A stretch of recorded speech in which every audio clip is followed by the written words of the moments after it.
You know these worlds. You've seen Harrison Ford hunting androids, how Arnold Schwarzenegger tries to remember Mars, how Tom Cruise predicts crimes. Hollywood has made billions of dollars from these ideas. But the man who came up with all this lived most of his life in poverty, eating dog food because there was no money for food. He believed that he was being watched by the FBI, the KGB, and an alien intelligence at the same time. He believed that time stopped in the first century of our era, and our world is a hologram. This is Philip Kindred Dick, a man who went crazy so that we could understand what reality is. And today, we will analyze how personal tragedies turned his brain into the most powerful generator of paranoia of the 20th century. It all started before Philip even learned to speak. He was born in 1928, but not alone. He had a twin sister, Jane. Jane died 6 weeks after she was born. The reason was trivial and terrible: malnutrition and negligence of the mother. My parents bought the tombstone in advance. 2 names were stamped on the stone: Jane Dick and Philip Dick, and 2 dates of birth. The date of Jane's death was knocked out, and there was an empty space under Philip's name. Imagine, you grow up knowing that your half lies in the ground and your name is already waiting for you in the cemetery. All his life, Philip felt guilty that he had survived by taking his mother's milk, which was not enough for his sister. This trauma split his personality. Psychologists call this the missing twin syndrome. In his books, the motif of the phantom constantly appears, a person who doesn't exist but who influences everything. He always felt inferior, hence the eternal question in his books: am I real, or am I just a copy, a shadow, an android? His characters often find out that they are already dead or don't exist at all. It's not fiction, it's his childhood trauma. Philip has grown up, but he has not found peace. He wanted to write serious literature, but publishers demanded cheap science fiction.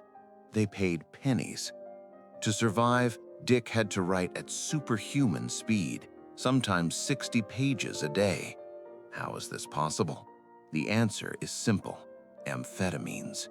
He's been on stimulants for decades. It destroyed his body, but accelerated his brain to the limit. Reality began to float. He had 5 wives, and all the marriages ended in disaster. He lived in a house full of drug addicts and street tramps. He will write about this in the book Opacity. But the main horror happened in 1971. Dick returned home to find that his house had been broken into. The half-ton safe was blown up. The manuscripts were stolen. The police never found the culprit. Dick was sure the government did it, or the CIA. Or did he do it himself in a state of unconsciousness? This is where his trademark paranoia is born. In his books, for example, Ubik, reality is constantly changing. Objects are aging before our eyes, and invisible forces are watching the characters. For Dick, it wasn't fiction. That's how he lived. He was afraid to open the door. In February 1974, something happened that divided Dick's life into before and after. He underwent a wisdom tooth extraction and was waiting for the delivery of painkillers. When the courier arrived, she had a fish-shaped pendant around her neck, an ancient Christian symbol. A ray of sunlight reflected off the pendant and, as Dick claimed, hit him with a pink laser right in the forehead. At that moment, he remembered everything. Dick stated that he had received a huge amount of information from space. He realized that it wasn't really 1974, but the 50th year of our era. We all live in the Roman Empire, a black iron prison, and the world around us is an illusion created by Satan or an evil demiurge to make us forget about God.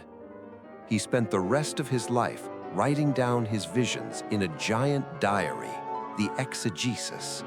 8,000 pages of attempts to understand. Has he gone mad or touched the divine? Here we see a classic protection mechanism. The world was too cruel to him. His sister's death, poverty, divorce. His brain decided this world is bad, so it's not real. The real world is hidden somewhere. Gnosticism became his salvation. His main idea is that humanity is empathy. The androids in his books are scary not because they're robots, but because they don't care about others. And the most humane thing to do is to be compassionate, even if you're falling apart yourself. In the early 80s, Hollywood finally noticed him. Ridley Scott started filming Blade Runner. Dick was invited to watch excerpts of special effects. After seeing the bleak Los Angeles of the future, Dick said, "That's exactly what I saw in my head." It seemed that this was it: fame, money, recognition. But Dick's fate has always been of bitter irony. In 1982, just a few months before the premiere of the film, he suffered a stroke.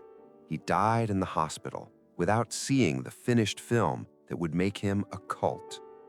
His ashes were taken to Colorado, and he buried her in that very grave next to Jane's sister. 53 years later, the gap on the tombstone was finally filled with the date of death. The twins reunited.